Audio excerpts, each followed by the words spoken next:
Skyrim is a game where nobody walks around. But what if you did? How walkable would their cities be? Which one is the most walkable? And what does it reveal about how Skyrim's cities were designed and planned? But more importantly than all of that, when it comes to walkability, how are some of Skyrim's cities comparable at all to the suburbs of Houston, Texas? That's right, I'm talking Sugarland. But what factors even determine walkability? Well, to answer that, let's take a look at a walk in the first Nord city, Windhelm. Because after all, the best way to figure out how walkable a place is to walk it. It's shocking. Like, let's say you just arrived at Windhelm outside at the stables and you're going all the way in to stay at the inn, and after that, you're gonna stop at the Jarl's, which seems like a totally reasonable trip for someone who's visiting the city, maybe on some official business. But along this walk, you're definitely gonna notice a few things. First off, on this bridge, it's way too long to get in here. I just don't get that. I don't understand why the carriage can't drop you off a little bit closer. It seems like it should be able to or something. I guess they just hate transit here. And sadly, the rest of the walk doesn't get much better. There are just like patches of ice and mud and sleet everywhere, and it's very gross and bad. And if you're like someone who's a bit older, you have a risk of slipping and falling. It's just gonna not be a fun time to walk around, and you're probably gonna die from it. So that's not a good start. Even the stairs leading up to the Palace of the Kings, they are super fucked up themselves. And it's not like this city was attacked recently in the war. The most recent damages that I can think of are gonna be from either the Oblivion Crisis and Red Mountain erupting. So maybe Ulfric just should not even be Jarl for the quality of these streets alone. Even if the Nords, they are right, and bowing to the Thalmor means you're throwing away the universe and everything, but that's not really the point here. The point is, along this walk, you'll notice that we only passed by the inn and the stables, and that's going to really impact two major areas of walkability: diversity of land use and the density of that land use. For density, that's going to be different things like dwellings and jobs and public spaces, just kind of how compact it all is. And the diversity of it, that's going to be what different roles those kinds of places serve. Like at the stables, we have a place where people live, a dwelling, and a place for people to buy horses. So, you know, mixed use like that. It's still pretty bad here for walkability. You're not really supposed to interact with a bunch of the rest of the city on this route. Like I said, if you're some kind of official visiting party, you kind of want just a straight shot to the back. It's also not really a route that someone who lives in this city would likely be taking a lot. It's not that connected to the local industry or where people live. So for that, I decided to take a walk from the White File all the way over to the docks. And this route, it tells a very different story for the city, because right away you have the store that you're in itself, which obviously has a home and jobs in it, and you pass by the market, which has its own set of jobs, and the blacksmith place right next to it, which again, more jobs, more places that people are staying. And after that, you have the inn, some residential homes, and a museum, of course. But after that, it does taper off quite a bit. Namely because there are these stairs, which are horrible. Absolutely horrible. If you're a city that relies on using your docks and trade and things, maybe it's a good idea to not have a bunch of mud and ice and sleet for your stairs, so you know people don't fall and drop shit and die along this. That kind of seems like it's not even city planning 101. That's just like, don't be a fucking moron when you're making this place, guys. Seriously. How are you this bad at it? And that's not even the only set of stairs, because once we get outside, there's an even longer and worse set of stairs where they have a massive patch of ice right before it, which is, dude, someone is going to slip and die on this, and then that's just gonna cause a whole fucking headache, and I don't know why you're doing this. Seriously, Ulfric, what are you doing, man? But hey, the rest of the part of this, it was quite walkable, even if the streets, they are, dog shit. But exactly how much more walkable is it? Well, don't worry. I made up some bullshit math to give us the answer on that. Now for this, what I did was, along each route, I would count up the total number of jobs, dwellings, and public spaces that I encountered along. I would take the total number of those and then divide them by the amount of time it took for us to go along the whole route, and that will give us our density score. So what we're gonna do is we're gonna take that score and then multiply it by a mixed use factor, where the more mixed use you have, the better you get. And if you have like none, you're actually gonna lose a few points. Once we get that, it's next time for the quality multiplier, which I mean, Windhelm, we know how shit that is, and it's obviously gonna lose them some points here. And after all that math, the final score we get for the first route is a 4.9, which is absolute horrible, especially in comparison to the second round, which gets a 9.6. Don't get me wrong though, a lot of things here provide mixed use. It's such a horrible experience to walk around here. Although I did forget to add the Temple of Talos to the one route, so I could do a little better, but still, it's not gonna do much. Unlike the sponsor of today's video, Rocket Money.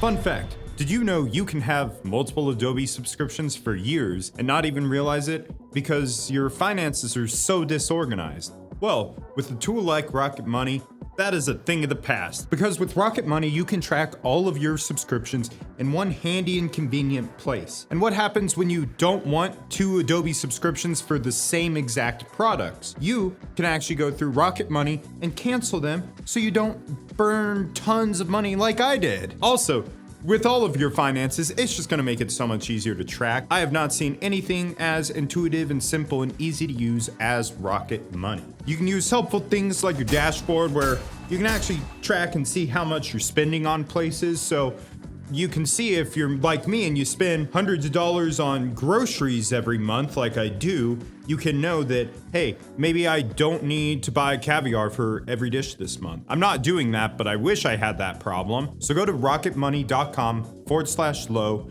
to get started for the low price of free today and take control of your finances. Scan the QR code, click the link down in the description for more, and thank you very much, Rocket Money, and back to the video.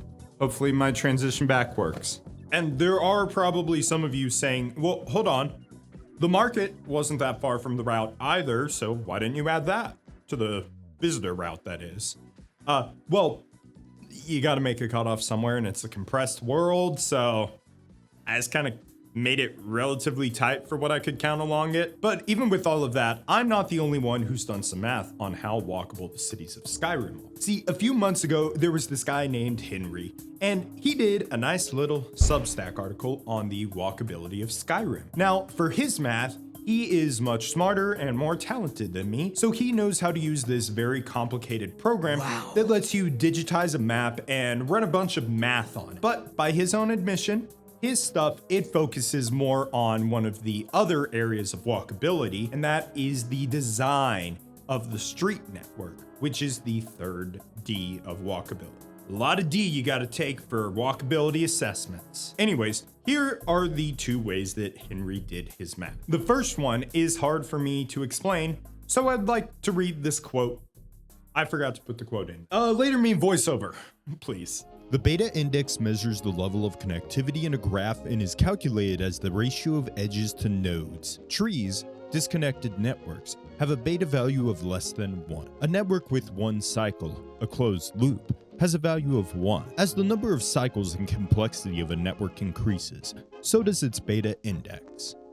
Now, the second bit of math he did was to find the circuity of the road network. He would look at a point of interest and a residential place, and then he would compare the ratio of 2 different distances for getting between those. The first distance is if there were no walls and you could just go straight there. And then the second distance, that one is actually following the road network. The ratio between that is how much more you have to walk, essentially, if you actually use the road network. The closer to 1 you get with this ratio, the more walkable it is for it, technically. And then he somehow in his software did this for every point in the city and got averages, which is cool. But for Windhelm, what did his circuity and beta indices come out to? Well, it had a beta indice of 1.476 and an average circuity of 1.626, which that's not the worst. And some of you are asking, hey,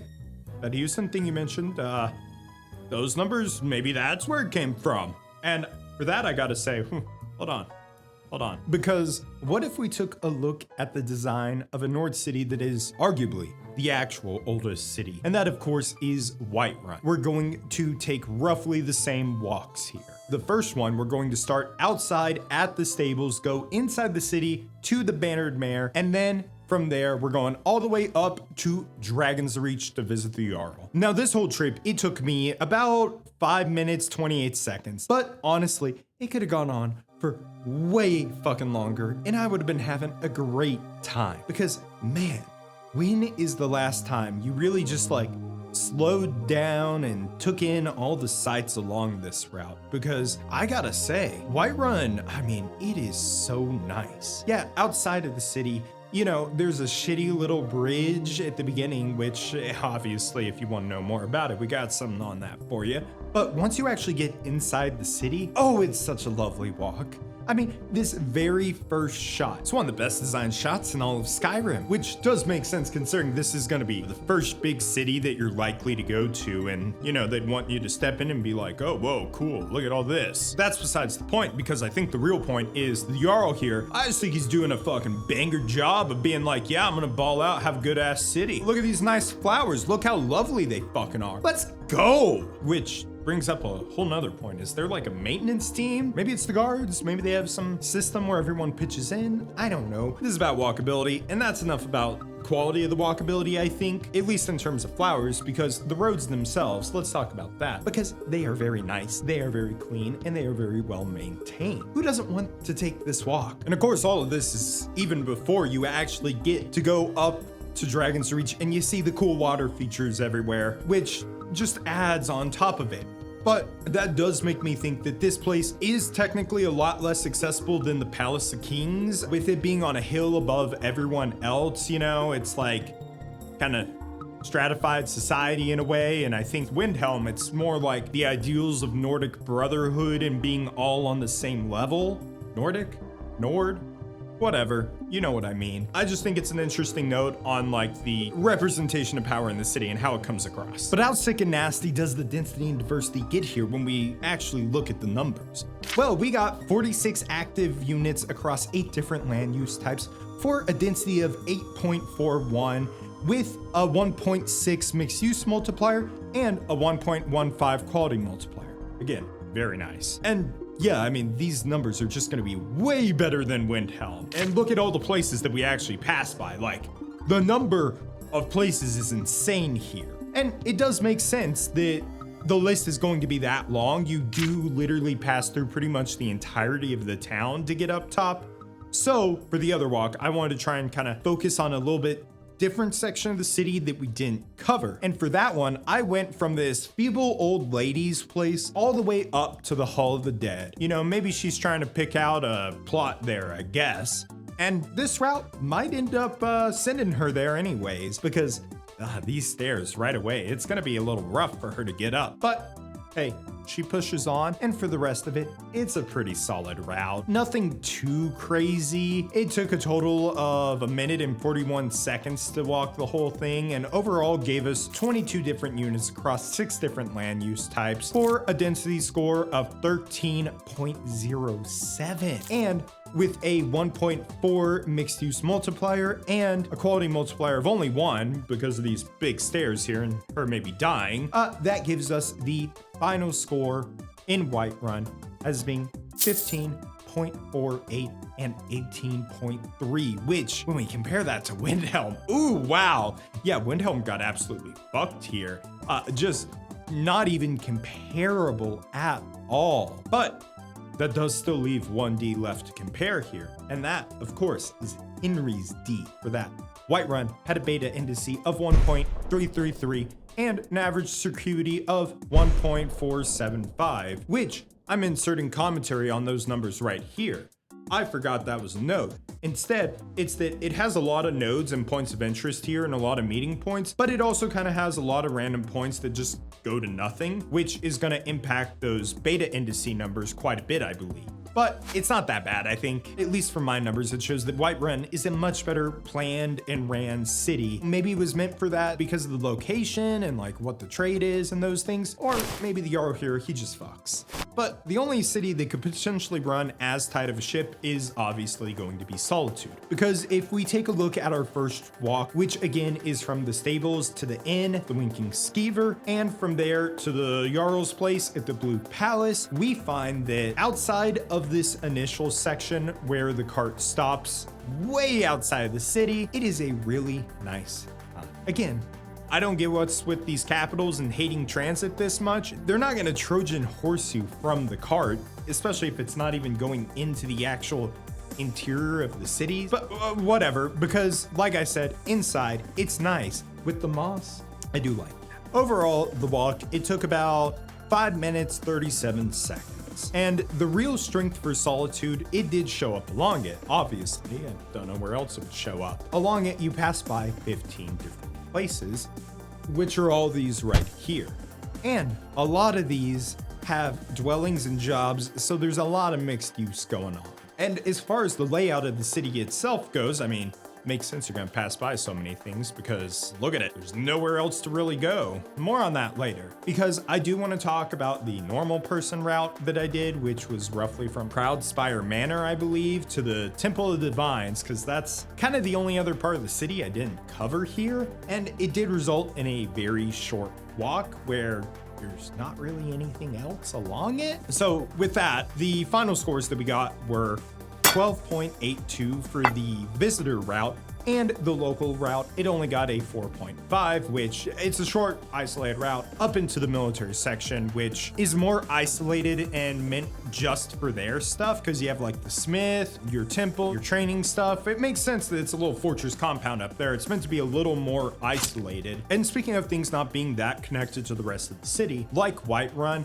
its seat of power here is very far away from the rest of the people living here. I don't know if it's intentional or not, but maybe it's like an imperial kind of thing, or maybe it's just like, hey, yeah, let's put the seat of power at the hardest to defend spot here. It's a big L. There's not a lot of places to put it, which the fat L did mean Henry gave it the highest circuity score out of any city, which it makes a lot of sense considering the biggest gap between the street network distance and the straight line distance I talked about earlier is between the Blue Palace and the Executioner Square. So all the places in between are going to be even shorter than that. You can't really take any other weird roads, I guess. Now for Solitude's beta indices, it actually scored the average, and when you combine that with the circuity, Henry actually did crown it as his best network design in all of Skyrim, which it does make sense here. It seems more like it was made for defense than anything else, but what if you had to defend something that was not just one big L and instead was a circle with a bunch of points all connected? Well, for that,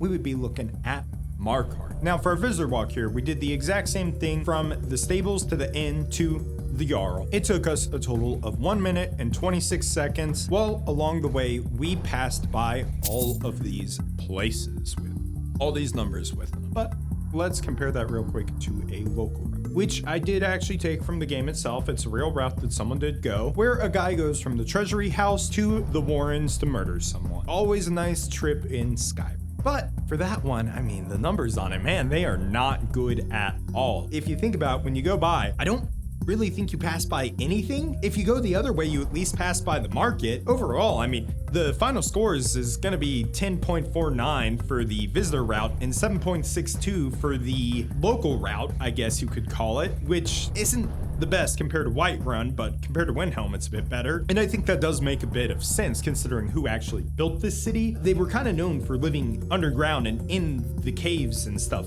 they made, which brings up a whole nother point with the layout. Like Understone Keep, you know, I counted it in my math, but once you go in there, there's like 10 different sections. It's massive. It's like, that should really be its own part of the street network, which I didn't do because I'm not going to do the math on that right now. You can if you want, but hey, you didn't make the video. Instead, you're going to listen to me talk about how if you're an old person in this city, it's probably not great considering the amount that you do have to walk up and down stairs. But hey, at least here, it's all connected. Although, once again, the Jarl is kind of disconnected from all the common folk. What else is there to say on Markarth? It has a small market. I think it's the smallest. Oh, yeah, quality of the roads. Haven't talked about that. Once again, they have nice moss here. There's not a lot of it that's like just dirt or kind of shit. Only one spot I found had that really. Quality, it gets like it just gets a thumbs up, I think. I do wish I compared the actual quality of the inside a little bit, but hey, Dwemer architecture, that's a whole nother video I want to do.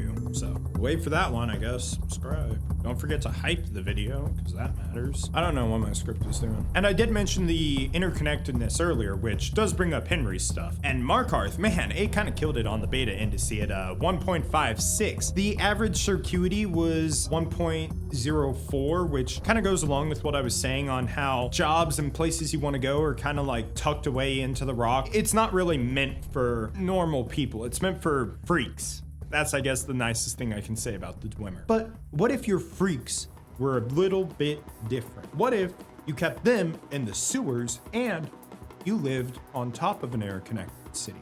A city that's arguably the most walkable in Skyrim. And I'm talking about Riften, obviously. You show up as a visitor here at the stables outside. You don't actually have to take that far of a walk, because here they're like, oh yeah, you should be dropped off at the front of the city, so that way as soon as you go in, you can get harassed by a man and directly stay at the inn, because they clearly get it here. They got some business-minded acumen here. Look, after the inn, what do you have? You either have the market on one side, which density out the ass, or you have all these shops on the other side, which again, density out the ass. It's nice. I like it. The quality, it's okay. It's nothing crazy, which is all right because it's a very short walk at 2 minutes and 10 seconds to do the whole thing. And if we look at the local route here, wow, that is really where it shines. Because for this one, I went down to the lower level because if we go from this shop across and then up and over through the market, the density absolutely explodes on this. Just look at all the places we passed by and all the jobs and everything. It does take us about 30 seconds longer, I will admit. So, you know, I kind of did cheat on the numbers here, but I don't care because this route makes so much sense for people who live in this city. Now, if we get into the actual numbers, the visitor route, that gave us 26 units across 6 different land use types for a density of 12. And with a 1.4 mixed use multiplier and a 1 for the quality, the visitor route gets a final score of a 16.8. And then for the local route, wow, the numbers get crazy. We have 35 different units totaled up across 6 different land use types for a density of 21.43 per minute with a 1.4 mixed use multiplier and again a 1 for the quality multiplier. That gives us an incredible score of 30. I mean, this just absolutely demolishes every other single place in Skyrim, which it does make sense. You know, it is all very condensed here. It's all on the docks, but more importantly, I don't have a more importantly part. I guess I'll go to Henry's stuff because he gave the beta indice here a 1.414 and the circuity a 18.5 something, which I think is the highest technically. It's very clear this place is meant to actually move things and conduct business. Hey, if you're a member of a guild that steals things from people, this is going to be your city you want to do it at. We got things that are moving here. I like that. Oh shit, I forgot to bring up the Houston stuff. Okay, so beta indice and circuity. These are comparable numbers to real places. Of course, Henry thankfully said that these here are the numbers of where a real city is considered walkable. And when you compare that to the ones in Skyrim, it's not the best, but at the same time, it's only one of the D's of it all, which sometimes about more than the D. What am I saying? I'm saying that Windhelm needs to turn their shit around. Now, for the other cities, I don't really know how much they can improve things. Whiterun could add a few more connections. Riften, it could do some stuff for the people down below. Markarth, not really anything, but that's about it for walking in Skyrim. So before we go, I just want to say, please, if you feel like it, donate to my Buy Me a Coffee because I've been struggling with a lot of debt and a lot of shit for a while. And I also have my YouTube membership, which gets your name at the end of videos like here. And let me know what else you think I missed and how stupid you think I am. But other than that, bye!